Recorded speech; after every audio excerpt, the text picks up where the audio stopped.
In my last video about a possible Obi-Wan Kenobi Season 2, I mentioned that I'm sick of Luke Skywalker. Well, I don't hate Luke Skywalker, contrary to how that message came out. I just don't think I conveyed my true thoughts very well in that video. What I should have said was I don't think bringing Luke Skywalker into every series in the Star Wars franchise is a good idea, and I think most of you will agree with me by the time I finish this video. So, let's get into it. Now, watch my cheesy intro video.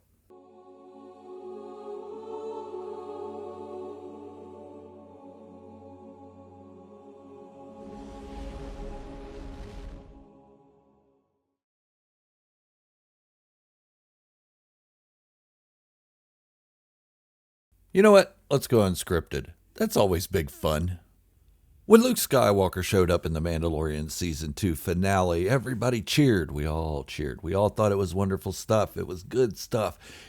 Finally, the Luke Skywalker that we'd read about in Legends that could kick ass. This Luke Skywalker was much different than that we saw in The Last Jedi, where he was this pig that just sat on a beach and drank from titties of animals. But this Luke Skywalker was what we had hoped to see in the sequel trilogy, this strong, optimistic Luke Skywalker who could defeat any foe at any single bound.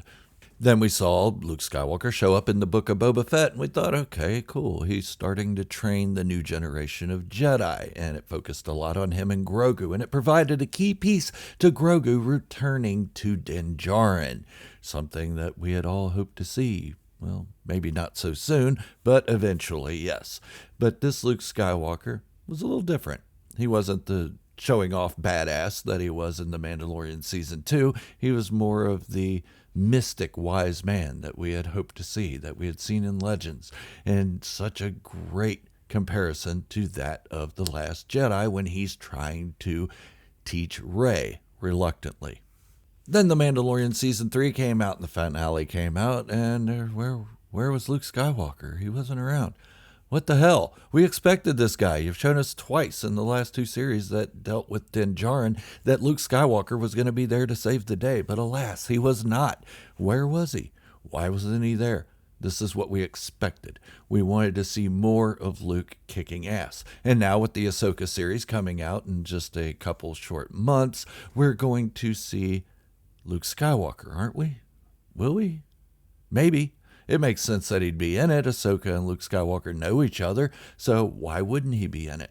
So, okay, that means that maybe the Skeleton Crew, Luke Skywalker, will show up and help them out as well. Maybe, will he? But does he really need to be in everything Star Wars that comes out from now on? And I say no. I say no to ye, that Luke Skywalker does not need to be in everything that comes out in Star Wars, and here is why. And it's not because I hate Luke Skywalker. I don't hate Luke Skywalker. He's every man's hero. He's the man that everybody aspires to be, other than Han Solo. There are some of us swashbucklers out there that want to see Han Solo and be Han Solo. But we're talking about Luke Skywalker here, and he does not need to be in everything because it's going to become expected. It's going to become, okay, there's Luke again. Here he comes, saving the day again. Okay, nobody can ever get through their own trials on their own. They have to have this guy come in and use his superpowers to help the day. Well, that's a bad idea. That's really bad precedent. And it was great in The Mandalorian Season 2, and it was okay in the Book of Boba Fett. It just really didn't add to the title character at all, and probably didn't deserve an entire episode about Luke Skywalker and how he's training Jedi.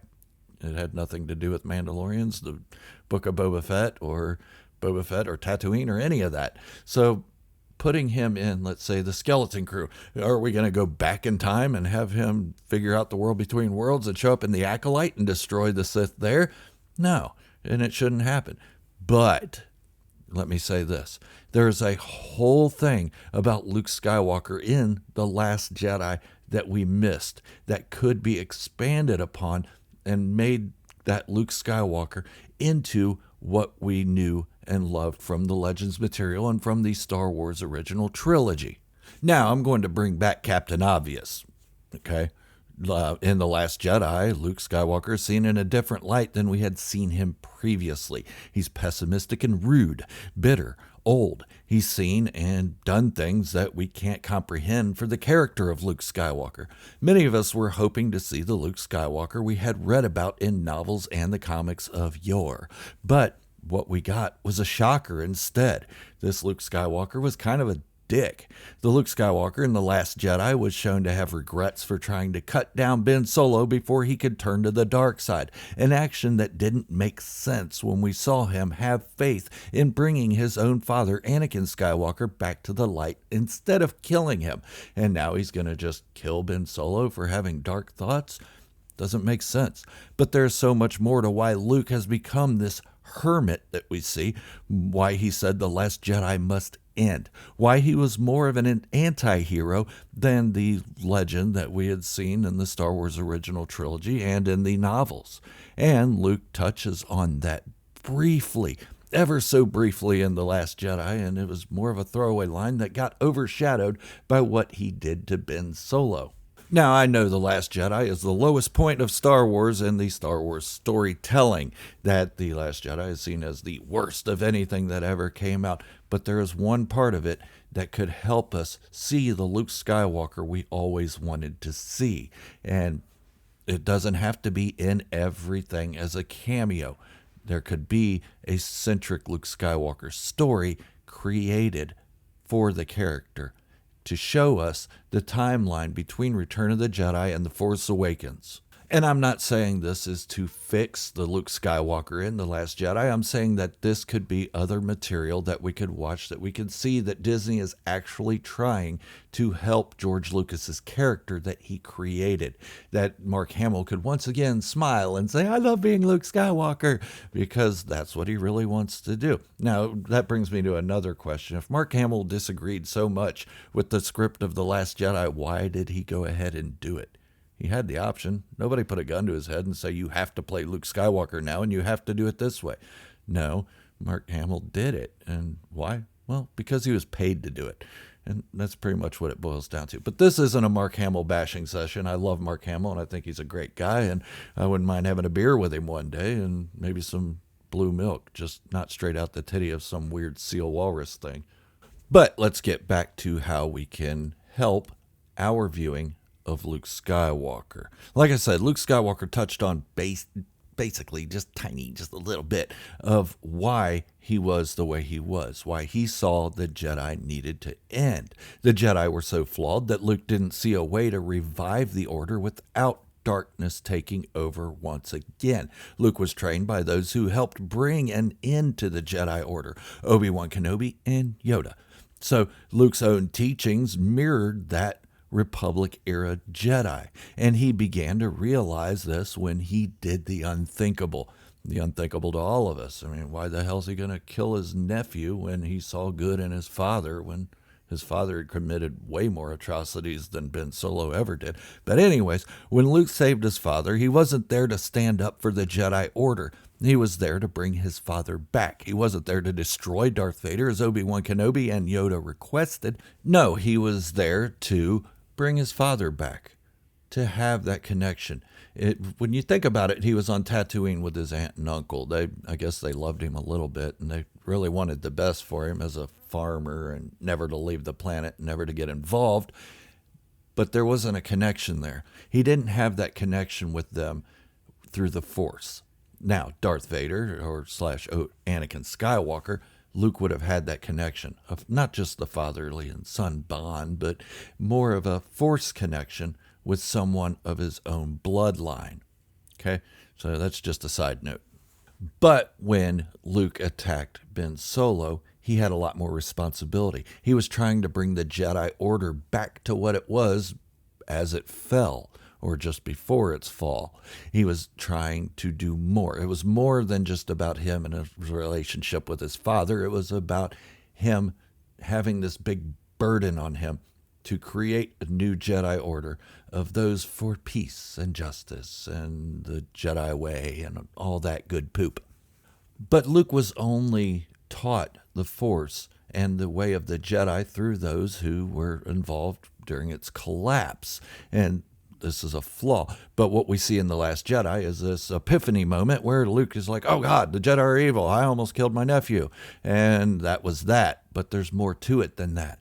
We didn't see how Luke began to become disillusioned with the Jedi Order, where the seeds of doubt began. But this isn't something we wanted, and that fact remains. This Luke Skywalker in The Last Jedi was this irritating pud that we wish never existed. This isn't our Luke Skywalker, the hopeful hero, the man who single-handedly brought down the Sith.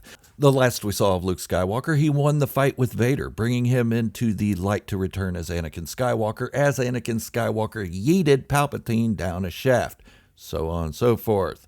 But Palpatine's return kind of negates what Luke Skywalker went through, his sacrifices, and what Darth Vader / Anakin Skywalker went through as being the chosen one. Well, that's not entirely true, because we know that Darth Vader didn't yeet Palpatine down the shaft to fulfill some prophecy. He didn't care about the prophecy. He did it to save his son. But that's another side story that, I really don't want to get into right now. Maybe I'll make another video on that. All right, let's get back to it.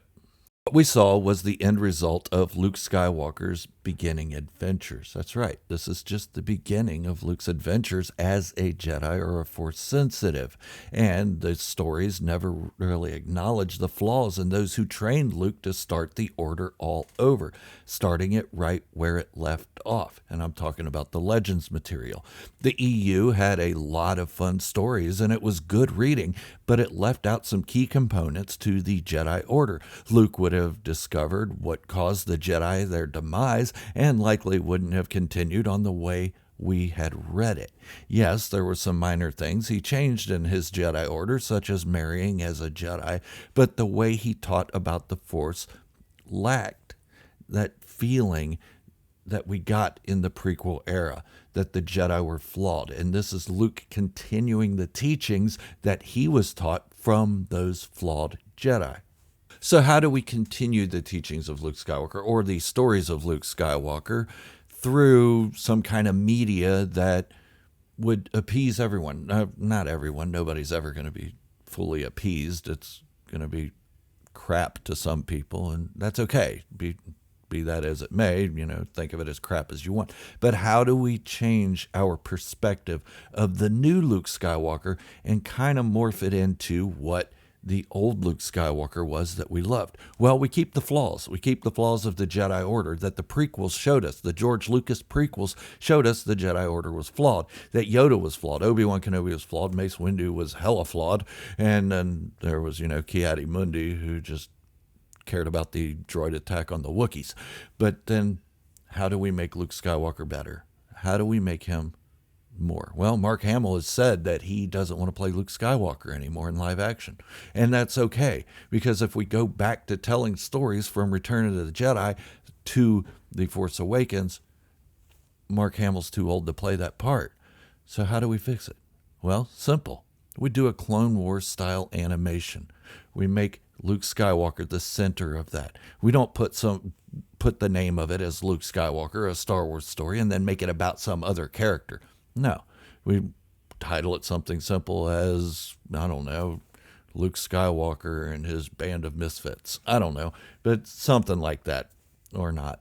That seems silly now that I think about it. Just scratch that. Just title it something Luke Skywalker centric and have Luke Skywalker as the center hero. Have his interactions with Ahsoka Tano, bring her back into animation, as well as the Ahsoka series and The Mandalorian and all that, showing her in live action. Play these simultaneously. That way we get some kind of build-up as to why Luke Skywalker is disillusioned with the Jedi Order, or the seeds of that doubt start creeping in, where he starts understanding, but doesn't fully realize that the Jedi Order is flawed and that the Jedi must end. And it isn't until his, weird mistake of trying to kill Ben Solo that he fully realizes, wait a minute, this isn't right. This is what Jedi would have done way back then. And they would have. I mean, Yoda and Obi-Wan set out to kill Anakin Skywalker after he turned. They didn't want to bring him back to the light. They wanted to kill him. I mean, yeah, true, they did want to bring Quinlan Vos back to the light, but who was Quinlan Vos? Was he that important? If Anakin Skywalker was this all-knowing prophet, or some prophecy coming of him, why would they set out to kill him? Well, because the Jedi Order had already fell. That's about it. But yeah, let's bring a Luke Skywalker animation similar to the Clone Wars into it. And I don't say similar to Rebels because the animation in that, a lot of people really didn't get into. I did, but a lot of people didn't. And it took me a minute to get into the Rebels animation because it was, a little kiddish. But once you got into it, it's a good story. But stick with the Clone Wars style or the Bad Batch, the way they do their animation. Let's do that for Luke Skywalker. Let's revive him. Let's bring him back. And let's not include him in every Star Wars project that comes out. The universe is huge. The galaxy in Star Wars is enormous. There are trillions and trillions of beings there, and not every one of them needs to be saved by Luke Skywalker. But let's show how he got from point A in Return of the Jedi to point B or Z or whatever point it is in The Last Jedi. I think that would be beneficial for all of us. But that's what I think about it. What do you think? Let me know in the comments. And if you're new here, go ahead and hit that subscribe button. Why? Because it's fun here. Because we love Star Wars here. And because, yes, Star Wars is good. And it'll make your family love you more. Okay, maybe they love you enough as it is, but they'll definitely rain down Star Wars merch on you. Maybe you'll get a couple Luke Skywalker figures. Who knows? But subscribe. It's fun. But this is Gerald, a Star Wars fanatic, signing off, wishing you all great health, happiness, and peace. Thank you all for watching and joining me today, and if you've made it this far, congratulations. You get a little star on your forehead. Thank you all for hanging out with me today, and remember, this is the way.